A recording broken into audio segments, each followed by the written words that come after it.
10 years ago in 2014, we asked if war was over. Based on long-term trends in the last century, it seemed violent conflict was on the decline and the world more peaceful than ever. Our video began with the Russian invasion of Ukraine and the war between Hamas and Israel. And, well, a decade later, we could start this video exactly the same way. But is the world as a whole more violent today? In a nutshell, we made 7 claims in 2014. 1. We have less conflict deaths than ever. 2. There were almost no more wars between countries. 3. Democracies don't fight each other. 4. Borders are mostly fixed.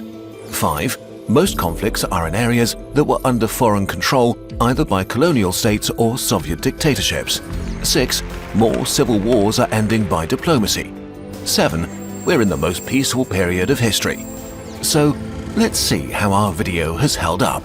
First, let's get an overview of conflicts in the last decade. Some of the deadliest conflicts that were glowing hot in 2014 have since ended or significantly cooled down. The war in Afghanistan ended with the victory of the Taliban. While the civil wars in Yemen and Libya are all still ongoing, they turned mostly into stalemates. The proto-state of ISIS in Iraq and Syria has been wiped out. And, breaking news, the rebels just won the war in Syria last week. The extremely destructive civil war in South Sudan ended in a fragile peace agreement despite violence still flaring up in the devastated young country. Sadly, the last decade saw a bunch of new conflicts erupt, or old unresolved issues turn violent. One of the main claims of our video 10 years ago was that wars today are not between countries, and this is still largely true. Civil wars are by far the most common type of state-based conflict in the world. We'd wager that most of you have never heard about one of the deadliest civil wars in decades, the 2020 Tigray War in Ethiopia. It ended in 2022 with the victory of the Ethiopian and Eritrean government forces against rebel groups. Exact death tolls are unknown, but they may exceed 500,000, mostly civilians. Aside from Tigray, a number of new civil wars have broken out since 2014, although new is a bit misleading since the underlying issues were brooding at a smaller scale for a long time. The deadliest have been the Sudan Civil War, the Civil War in Yemen, and the Civil War in Myanmar. Multiple nations in Africa like Mali, Nigeria, Somalia, Burkina Faso and Mozambique are suffering from Islamist insurgencies that destabilize countries and have cost tens of thousands of civilian lives. Lastly, there are nearly 60 smaller unresolved state-based conflicts around the world, many going on for decades, that are smoldering but have a relatively low death toll in comparison.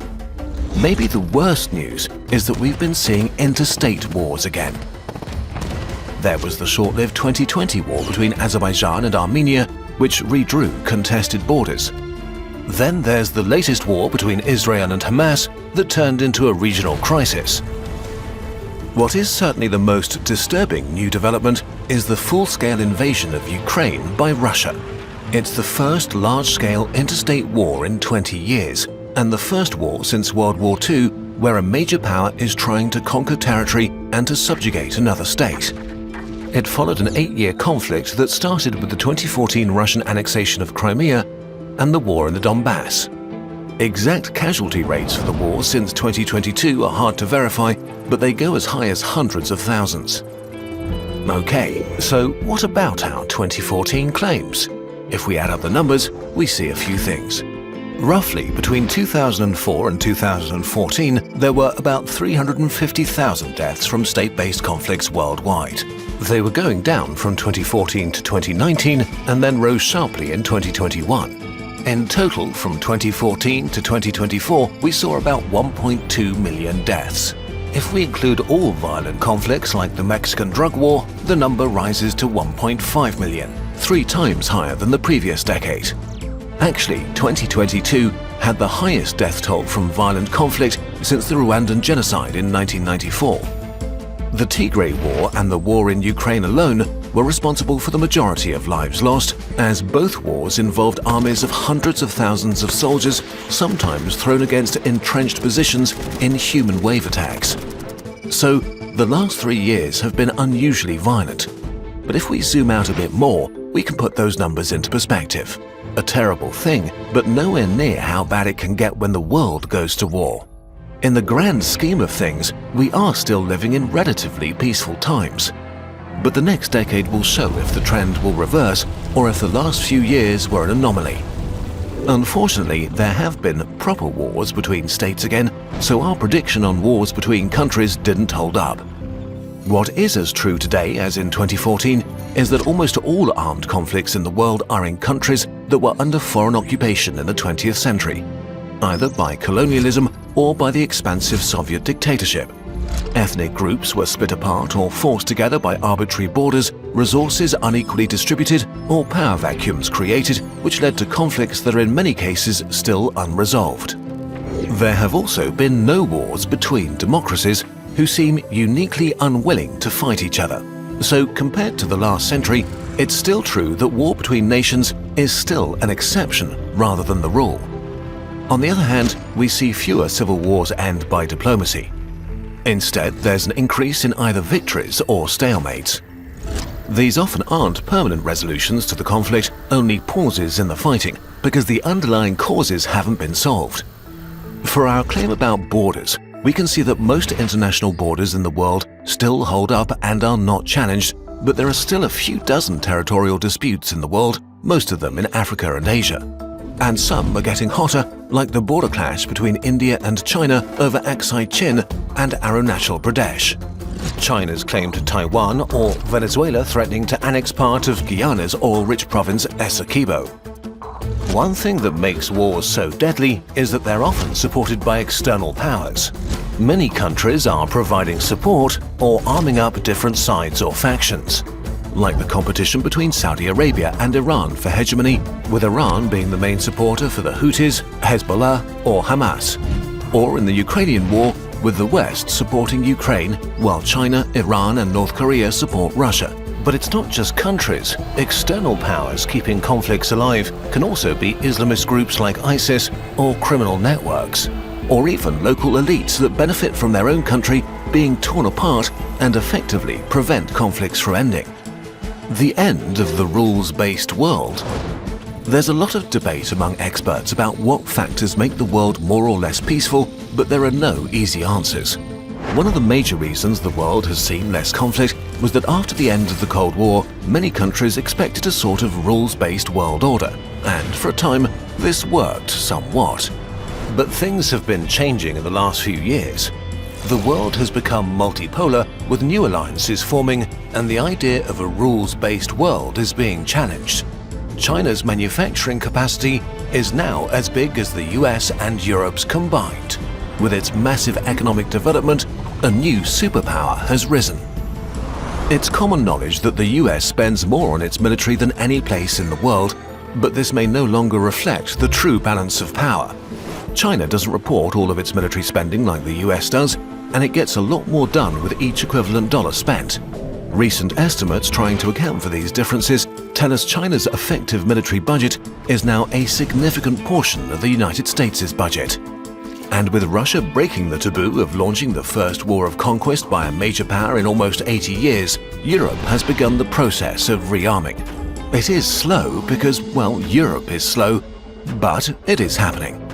We're in the transition to a multipolar world again, with different nations and alliances claiming spheres of power they want to dominate. In this climate, tensions and conflicts between states have been rising, even if most of them have not turned into wars yet. So, is war over? The clear answer is no, and the direction we're headed in doesn't seem great. But with all the gloom, it's also true that we are still in a peaceful period of world history and that deaths by war are still at historic lows. The world is at a crossroads. We'll do another update video in 2034. Let's all hope we'll have better news for you then.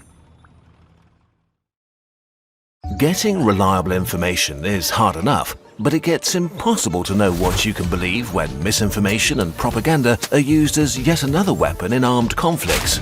It's important to seek nuanced and diverse perspectives, which is why Ground News, who's kindly sponsoring this video, is so important. In a nutshell, the app and website gather the world's news in one place so you can compare coverage, see the bigger picture, and make informed decisions. Take the reporting on Russia's and North Korea's recent defense treaty.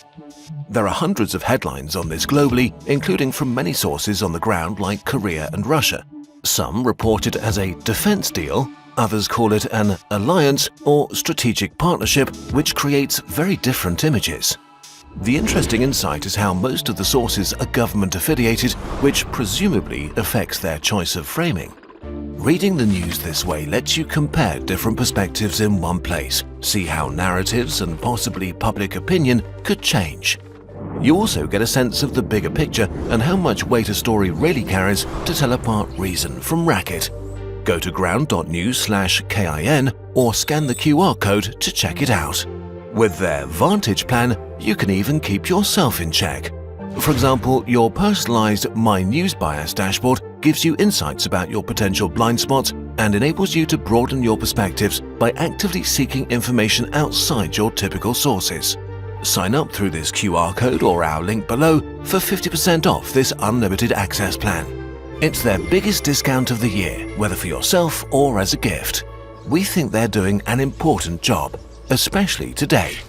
Check them out to get the tools to think for yourself. It's time to reveal our darkest secret. This may come as a surprise to you, but Kurzgesagt is not actually run by burbs, but by humans. Now you might wonder, how's this possible? So many people spending hundreds of hours on research, writing and animating the Kurzgesagt videos that are then released for free. Well, the answer is simple. It's possible because of our shop. Our products are a piece of Kurzgesagt that you can touch, read, and have around you. Just like our videos, they're a vital part of our dream to inspire people all around the world. Our carefully researched infographic posters are now part of so many people's homes, teaching them about evolution, black holes, and the night sky. While our gratitude journal helps improve lives every day. A special thanks goes out to everyone who appreciates our weirder product ideas. Every Kurzgesagt product you buy directly funds another moment we get to spend working on our videos, and you get a special piece of Kurzgesagt in return. Thank you so much for being a part of our story and for making this channel possible. The burp humans of Kurzgesagt are eternally grateful.